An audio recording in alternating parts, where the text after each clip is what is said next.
Soluções de segurança de perímetro funcionam de forma parecida com um castelo medieval, que era localizado no topo de uma montanha, né, comumente, o que já afastava alguns invasores pela distância ou pela dificuldade de alcançar aquele terreno. Eles tinham que passar por uma floresta, enfrentar possíveis animais selvagens, né? Mas isso também separava os fracos dos mais corajosos e persistentes. Contra esses mais ousados atacantes, temos vários outros mecanismos de defesa de segurança em camadas. O fosso aqui, por exemplo, que funciona de forma similar à segurança na camada de DNS. Funciona muito bem contra ataques antes que eles causem algum dano ao castelo ou aos ativos em seu interior. E se você quiser saber melhor como isso funciona, eu gravei um vídeo na semana passada exatamente sobre esse assunto e eu vou deixar no primeiro link aqui na descrição, exatamente sobre o Cisco Umbrella. As torres de vigilância, né, por um outro lado, e os guardas que ficam, né, em cima delas, ali observando toda a movimentação, principalmente do lado de fora, eles são como as soluções de antivírus. O Cisco AMP for Endpoints ele funciona de forma bastante similar, mas com um grande diferencial, porque ele pode proteger contra o invasor ainda do lado de fora, mas tão importante quanto isso é, se alguém conseguir entrar disfarçado, por exemplo, ele tem olhos também para a parte interna. E mesmo já dentro do castelo, ele pode tomar alguma ação a partir do comportamento desse indivíduo, e é isso que nós chamamos de análise retrospectiva. A ponte, o portão e o cavaleiro que protege ele, né, nos pontos principais de acesso, eles são basicamente como se fossem um Next Generation Firewall. O Next Generation Firewall vai perguntar quem é você, de onde você veio, que língua você fala, com quem você pode falar, né, com quem você quer falar e onde essa pessoa fica dentro desse castelo. Perceba que qualquer ataque a esse ambiente, a esse castelo, né, mais agressivo, digamos assim, ele pode levantar alarmes. Então, não é simplesmente criar minha própria ponte, atravessar esse poço, fazer um buraco no portão, derrubar o segurança. Quer dizer, isso vai acionar outros dispositivos, né? Outras funções de segurança desse ambiente dentro desse castelo.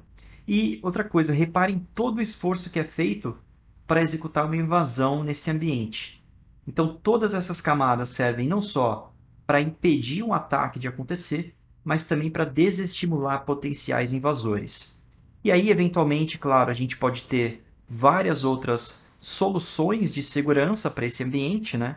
As paredes internas, por exemplo, elas podem funcionar como um firewall de uma DMZ que segmenta um outro ambiente interno, né, de acesso dentro desse próprio reino, dentro desse próprio castelo.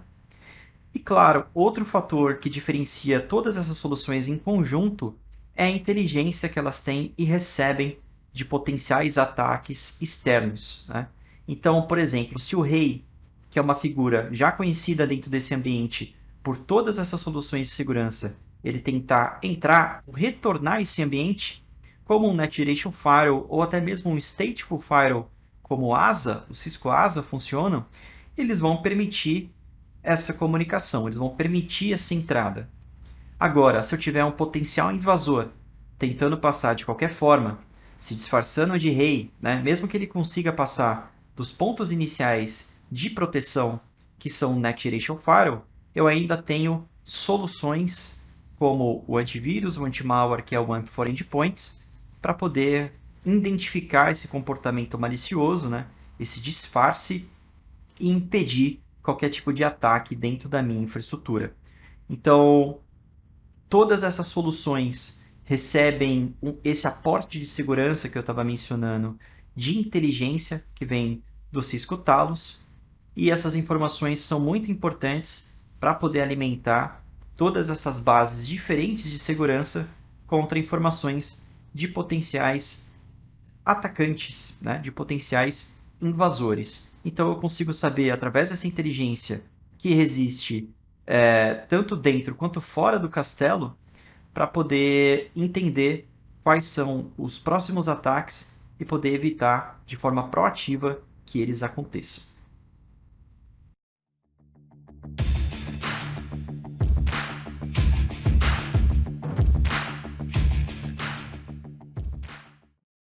Meu nome é Flávio Costa, eu sou engenheiro de sistemas especialista em segurança e hoje no canal Segurança Descomplicada vamos dar continuidade à série de vídeos criando uma arquitetura de segurança efetiva e falar um pouco mais sobre essa ponte, esse portão e esse guarda que são o nosso Next Generation Firewall, né? O Firepower Threat Defense, que daqui em diante eu vou chamar simplesmente de FTD.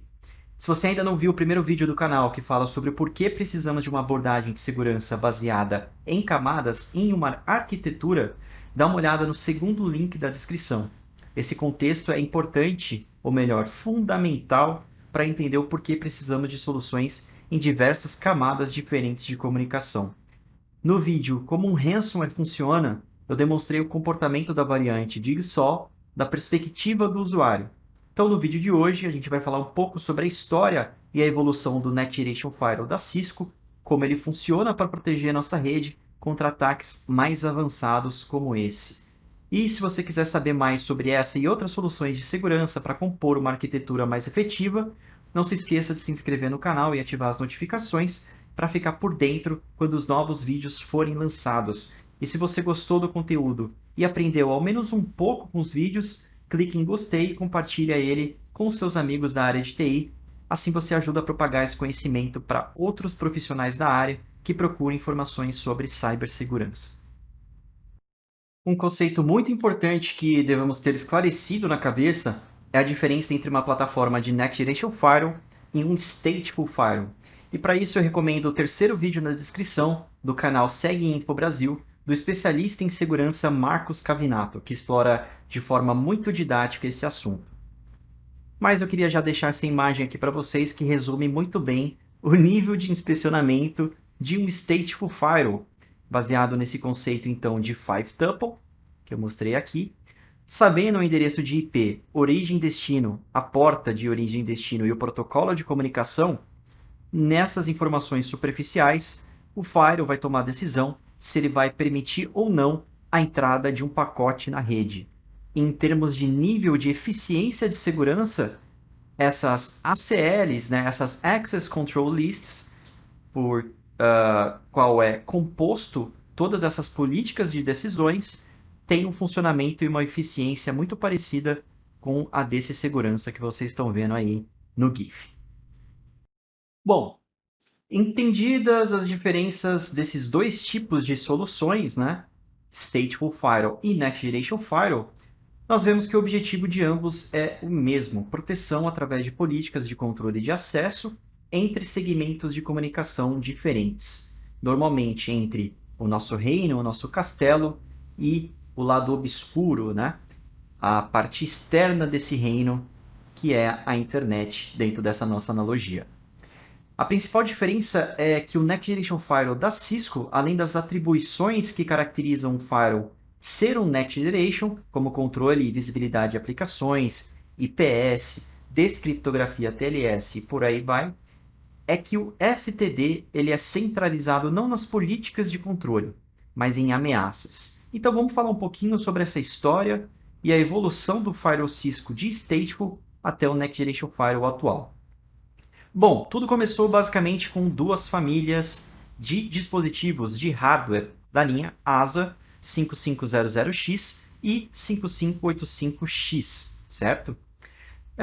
Pouco tempo depois, então, a Cisco lançou o Cisco CX, que já tinha algumas funcionalidades de Next Generation, como, por exemplo, identidade de usuário. Então, esse CX era basicamente de contexto, então adicionava mais contexto, mais inteligência às decisões de políticas que eram possíveis de serem configuradas dentro da plataforma. Bom, por volta de 2012, mais ou menos, a Cisco finalizou a aquisição de uma empresa chamada Sourcefire, e aí ela descontinuou o Cisco CX. Ele foi colocado em End of Sale, End of Life. A partir desse momento, então, depois da aquisição da Sourcefire, nós conquistamos o Firepower. E aí surgiu o ASA com o Firepower. Só que dentro dessa mesma analogia, nós temos duas divisões. Nós temos o ASA, que era o sistema que nós tínhamos antes na Cisco, e como vocês podem perceber aqui, da linha tracejada para baixo, nós temos primariamente serviços de camada 3 e camada 4. E aqui, da linha tracejada para cima, o que foi adquirido da SourceFire, que é o chamado de serviços Firepower, são serviços alinhados à camada de aplicação, camada 7. Né? Essa é uma das principais diferenças. Mas, assim como duas soluções diferentes, nós temos aqui dois reinos, dois castelos diferentes, né? Que foram construídos de formas diferentes e que são gerenciados de formas diferentes. Então, qual era o principal problema que a Cisco tinha nessa época? Até a versão 5.4 do Firepower Services, e hoje, atualmente, o ASA ainda continua em produção e, até esse momento, né, dia 23 de junho, a data de gravação desse vídeo, nós estamos no release 9.13 do ASA. Mas até o 5.4, que foi o último release do Firepower, nós tínhamos o FireSite, que era basicamente o gerenciador dessa solução, a plataforma de gerenciamento, né? O rei desse reino, desse castelo. E para o ASA, que era um reino em si, antes da aquisição totalmente separado, né? Nós tínhamos uma briga ali. Basicamente, três sucessores diferentes, né? Três interfaces de gerenciamento diferentes para o mesmo reino. Então, nós tínhamos a linha de comando, uma solução ASDM, uma solução de interface gráfica, e também o CSM, que era capaz de gerenciar múltiplos asas, né? Múltiplos reinos, então.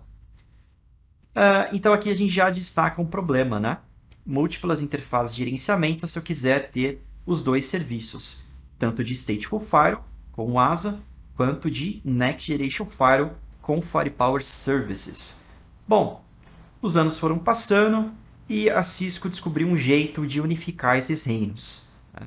Então, hoje em dia, nós não temos mais três interfaces de gerenciamento e essa linha tracejada que separa os dois sistemas, ela deixou de existir. Então, hoje nós temos o que é chamado de FTD, Firepower Threat Defense, que é exatamente o contexto de hoje, o tema de hoje. Agora pensa no seguinte, pensa bem como um ataque funciona e me responde uma pergunta. Um tipo de ataque, uma ameaça avançada persistente, né? Uma APT, esse ataque ele vai tentar se evadir dos mecanismos de defesa de uma política de controle de acesso comum de um Next Generation Firewall? Ele vai visar esse conceito de 5-tuple para evasão? Não, né? Na verdade, o firewall vai permitir essa comunicação na grande maioria das vezes. E é aí que está a coisa mais interessante. A arquitetura fundamental que diferencia o FTD de outros Next Generation Firewall do mercado é o Next Generation IPS e o AMP, o Advanced Malware Protection. Então, essa é justamente essa parte mais interessante que eu mencionei, porque com essas duas funcionalidades, estamos olhando para um tráfego que já foi permitido pela política de acesso, que já passou da rampa, do portão e do segurança desse portão. Então, toda decisão é baseada em algum tipo de contexto, certo? O Stateful Firewall vai levar em consideração somente esse contexto, né, do 5-tuple, e com o Next Generation Firewall, com o FTD, no momento em que uma solicitação de conexão é feita, a gente vai levar em consideração o mesmo contexto. Então, isso ainda faz parte da arquitetura, né, do Next Generation Firewall, mas com as funcionalidades de Next Generation IPS, a gente vai olhar continuamente para essa decisão de acesso para identificar possíveis comportamentos suspeitos. Então, na parte 2 desse vídeo, eu vou mostrar justamente esses dois diferenciais, tanto o que caracteriza o IPS do Next Generation Firewall FTD por ser um Next Generation IPS, né, um IPS de próxima ou de última geração, traduzindo de uma forma um pouco menos literal, E também o AMP, o Advanced Malware Protection, porque a gente viu que o AMP ele pode ser utilizado como uma solução de antivírus e anti-malware no endpoint, para substituir qualquer solução de antivírus existente, mas existe uma sacada muito bacana sobre o AMP, que é utilizar o conceito de AMP Everywhere, né, de AMP em todo lugar, porque se trata de um software e como software ele pode ser licenciado em vários segmentos diferentes de comunicação, dando a mesma funcionalidade de engine de anti-malware em pontos diferentes. Então a gente pode ter o AMP, por exemplo, no nosso Next Generation Firewall, a gente pode ter o AMP na solução de proxy, na solução de segurança de e-mail, enfim, existem vários vetores diferentes, né, segmentos de comunicações diferentes que podem usufruir, digamos assim, do mesmo benefício de proteção de arquivos, né? Então, se você está curioso para saber como o FTD funciona a partir da estação central de gerenciamento, que é justamente essa que vocês estão vendo na tela, o Firepower Management Center, nós temos apenas uma estação de gerenciamento para o FTD. Claro, existem outras opções. O Firepower Management Center é a estação, né, de gerência que pode gerenciar múltiplos dispositivos, múltiplos files, mas nós temos também o gerenciador gratuito e on-box, que é o Firepower Device Manager, e o gerenciador em nuvem, que é o CDO, o Cisco Defense Orchestrator. No próximo vídeo eu vou focar exclusivamente sobre o FMC, Firepower Management Center. Então, até a próxima e obrigado por assistir.